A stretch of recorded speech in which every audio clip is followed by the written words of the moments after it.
அருட்பெரும் ஜோதி அருட்பெரும் ஜோதி தனிப்பெருங் கருணை அருட்பெரும் ஜோதி. எல்லா உயிர்களும் இன்புற்று வாழ்க, வள்ளல் மலரடி வாழ்க வாழ்க. வாழ்க வளமுடன். ஆன்மநேய அன்பர்கள் அனைவருக்கும் என் அன்பான வணக்கத்தை தெரிவித்துக் கொள்கிறேன்.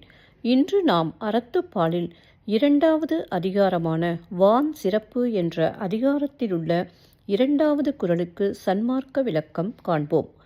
குறள் எண் 12. துப்பார்க்கு துப்பாய துப்பாக்கி துப்பார்க்கு துப்பாய தூவும் மழை.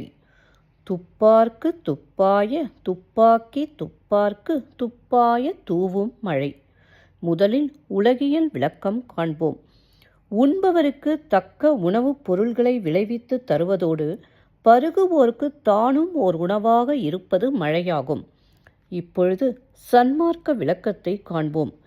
இறைவனின் கருணை மழையான அமுதத்தை தரக்கூடிய இடமான நம் புருவ மத்தியின் உள் நடுவே, அதாவது சிர நடுவில் இறைவனின் துணை கொண்டு எவர் ஒருவர் அவ்விடத்தை அடைய வல்லமை உடையவரோ அவருக்கே அவ்வமுதம் உணவாக அமைகிறது. மீண்டும் ஒரு முறை கூறுகிறேன். இறைவனின் கருணை மழையான அமுதத்தை தரக்கூடிய இடமான நம் புருவ மத்தியின் உள் நடுவே, அதாவது சிர நடுவில் இறைவனின் துணை கொண்டு எவர் ஒருவர் அவ்விடத்தை அடைய வல்லமை உடையவரோ அவருக்கே அவ்வமுதம் உணவாக அமைகிறது. நன்றி அன்பர்களே.